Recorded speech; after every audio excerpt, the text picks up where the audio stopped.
We have an NFC South showdown as the Tampa Bay Buccaneers are taking on the Atlanta Falcons in Atlanta. This is your Week 1, 2025 prediction and preview video. Hit subscribe if you're new. Also hit the like button. Let's start off with the home team, the Atlanta Falcons. The Atlanta Falcons swept the Tampa Bay Buccaneers last season. But I say this every time.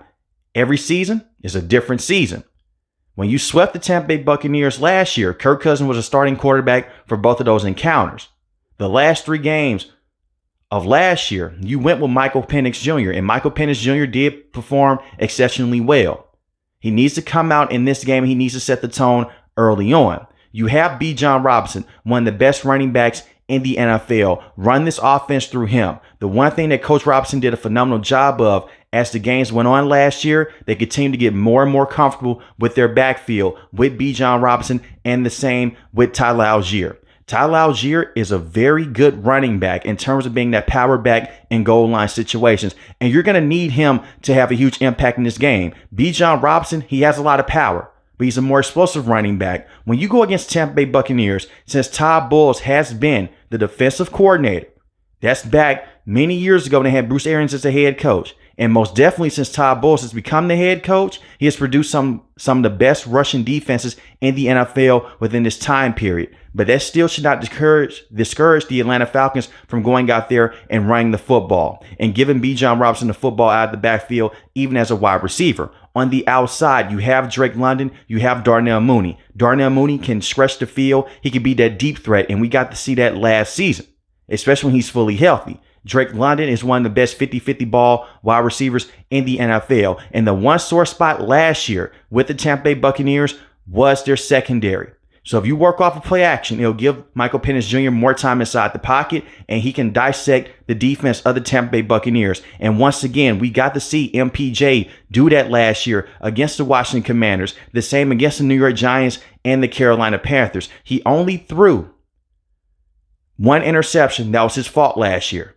The other 2 interceptions were not on Michael Penix Jr. Kyle Pitts had a terrible drop at the goal line against the New York Giants, and was miscommunication with one of those interceptions as well. You want to take care of the football as much as possible in this matchup, but I trust that Michael Penix Jr., Coach Robinson, and the rest of the offense will figure out this game plan. The one thing that I am concerned about in this matchup for the Atlanta Falcons, your best offensive lineman, and Caleb McGarry, he's out for the rest of the season. And this happened over training camp. He suffered a leg injury. At the point in time, they thought that it wasn't anything major. He may just miss 4 to 5 weeks. He had an MRI done. It was worse than they expected. So pay attention to the right side of the offensive line. Since Michael Penix Jr. is left-handed, the right side of the offensive line is his blind spot. And right now, the slated starter for that position is Michael Jarrell. He's no Caleb McGarry, but we'll see if he can step up and if he can be a very good protector of the blind spot with Michael Penix Jr. You still have Chris Lindstrom on the right side of this offensive line at the guard position. He's one of the best guards in football. You have Ryan now at the center position. Drew Dahlman was your starting center last year, was amazing in that zone rushing system in terms of kicking out to the second level and pulling him around. One of the best centers in the NFL at running those type of plays. He's now with the Chicago Bears. And when you go against a defense that has Vita Vea and the same with Kalijah Kancey and now Hassan Reddick coming off the edge, you may be facing some problems here. So pay attention to Ryan, and the same with Michael Jarrell. You have Matthew at the left guard position and Jake Matthews at the left tackle position. It's not the same offensive line from last year, but Michael Penix Jr., he has more escapability outside the pocket than Kirk Cousins. Kirk Cousins at this stage of his career is more so of a statue because that torn Achilles that he suffered a year ago. Well, over 2 years ago with the Minnesota Vikings. Michael Penix Jr. proved at the college level he can move around. And we got to see him move around inside and outside the pocket last year. A lot of people view him as only as a pocket passer. Be careful with that. He doesn't have the same speed as some of the top runners at this position, like a Jalen Hurts, the same with Josh Allen and Lamar Jackson. But don't be surprised if he rushes out for 10 to 15 yards here and there. He can make a lot of plays off the left side on the run. And one more player to talk about on the offensive end is Kyle Pitts. He can be that matchup nightmare. Everyone has been waiting for Kyle Pitts to take that next step in his career. His rookie season, over 1,000 receiving yards. But since then, He's had an up and down career, has dealt with injuries, and Arthur Smith was a terrible head coach and the same as a play caller. Last year, Coach Robinson did a better job, especially in the back half of the season, of giving Kyle Pitts more opportunities. So if you take away Drake London and the same with Bijan Robinson, Kyle has to step up. I would expect for them to move him inside the slot position.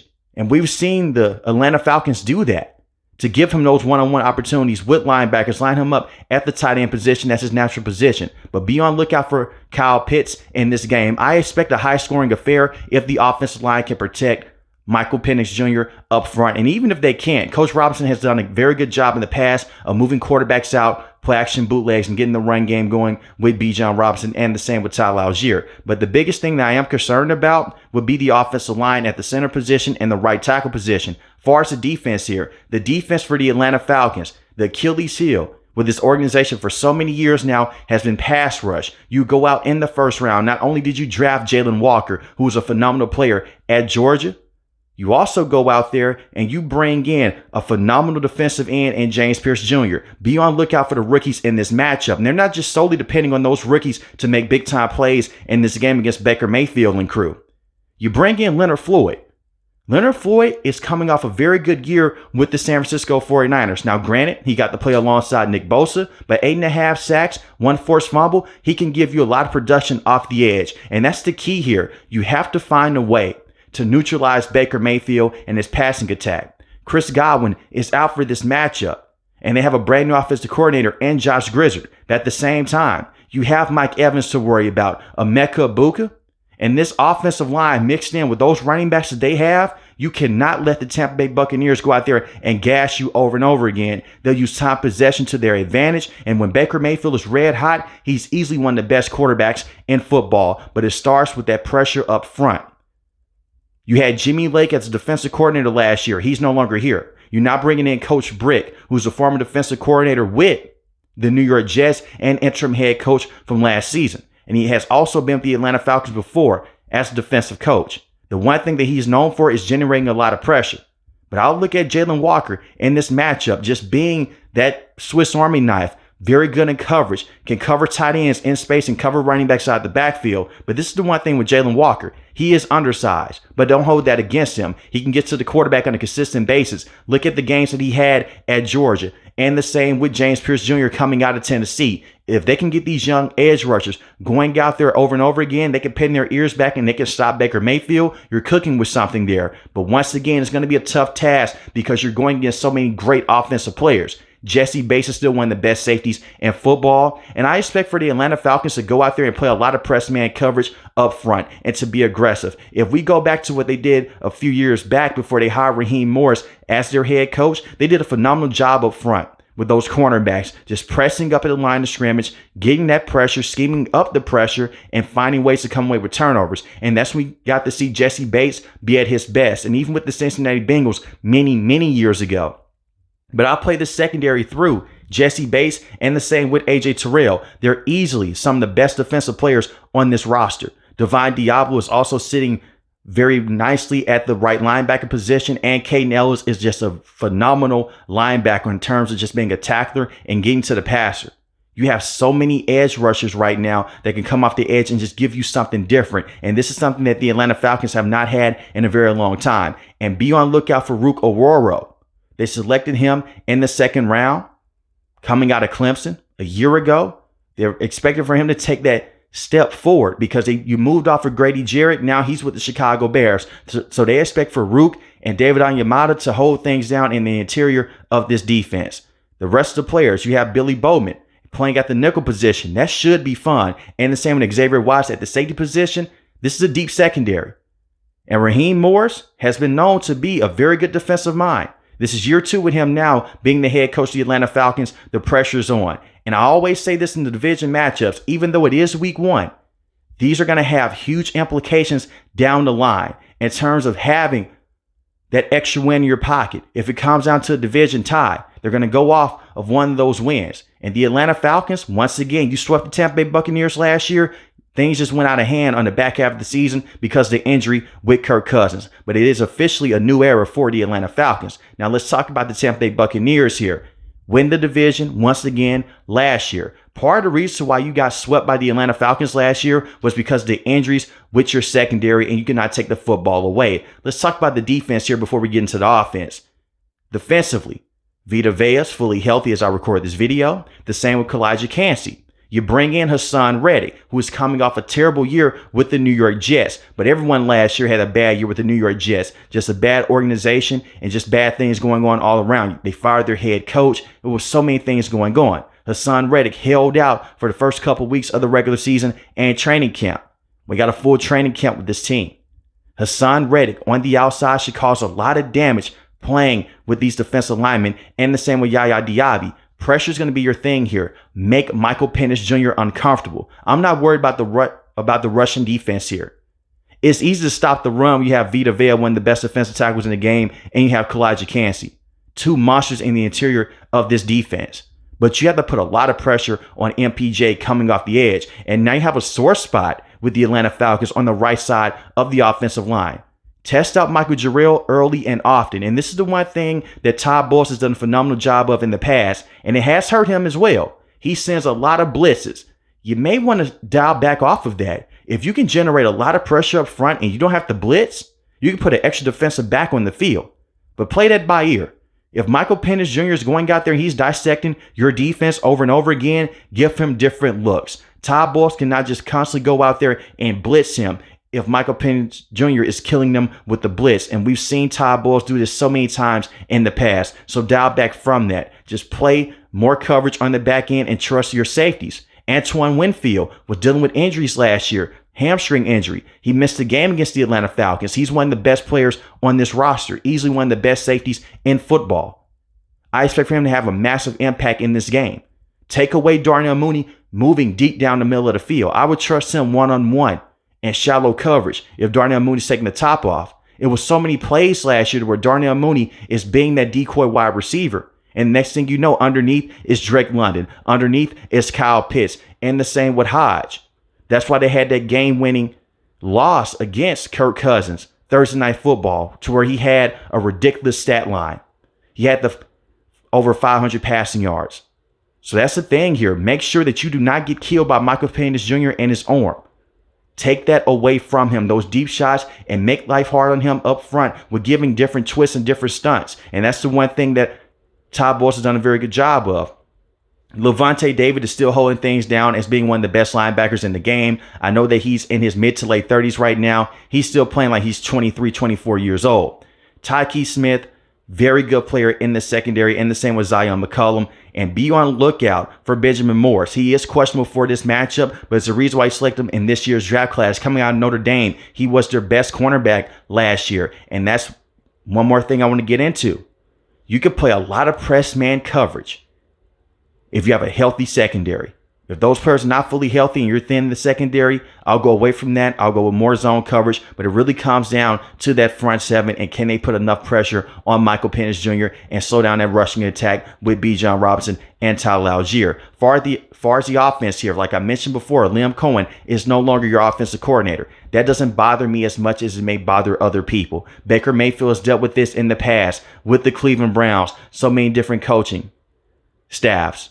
The same with him getting traded to the Carolina Panthers. Then the Carolina Panthers cut him. He goes over to the Los Angeles Rams. He has done a phenomenal job in his career with dealing with different coaches. Dave Canales with the Tampa Bay Buccaneers. He flips in 1 year. He becomes the head coach with the Carolina Panthers. Liam Cohen comes over. He gives them something that they haven't had in a very long time since that first year with Tom Brady. That was a consistent run game. And you have star running backs on this roster. One running back that stands out in particular is Bucky Irving. Was phenomenal last year as a rookie. Rashard White's a very good number 2 running back to have, and the same with Sean Tucker. I would try to run the football as much as possible early on against the Atlanta Falcons. We've seen the Atlanta Falcons have some good games against the run in the past. Then they'll come out the next week. They don't look as good. If you get into a shootout situation, you may go against the run. And that's fine as long as Baker Mayfield does a good job of taking care of the football. Baker Mayfield was a top quarterback last year. Second most passing touchdowns with 41, but he has 16 interceptions. Dial back on those turnovers and run this offense through your running backs. And it does start up front. I'm not worried about the offensive line here for the Tampa Bay Buccaneers. Tristan Wirfs is questionable for this matchup. He's dealing with a knee injury. We'll see if he can play in week 1. But you have Graham Barton. Graham Barton was a top interior lineman last year. Part of the reason why their run game was so consistent was because of him. Let's not forget, he's been the best center with the Tampa Bay Buccaneers since Ryan Jensen went down with a ACL injury. Luke Gadecki, he's fully healthy at the right tackle position. They're a better team when he's able to play. Tristan Wirfs has a huge impact on this roster, don't get me wrong. But even if he's not ready to go by week 1, Baker Mayfield has shown the ability to go out there and play consistent football when his offensive line has dealt with injuries. But hopefully Tristan can play in week 1. But you have Bucky Irving. He can turn a 3 to 4 yard rush, what it seems like, and he can just turn upfield for 50 to 60 yards. He's done that in the past against the Los Angeles Chargers, against the Carolina Panthers. As far as the wide receivers here, it does suck that Chris Godwin is still out dealing with that ankle injury that he suffered against the Baltimore Ravens Monday Night Football. But you still have one of the best wide receivers in the game, and the chemistry is there with Mike Evans. Target him early and often. Emeka Egbuka, you select him in the first round for this reason. Emeka Egbuka has looked phenomenal in training camp, has looked phenomenal in the regular season. He's a matchup nightmare. Think of what Jackson Smith-Njigba has been able to do with the Seattle Seahawks. I expect for him to come out and have a similar year to Jackson Smith-Njigba.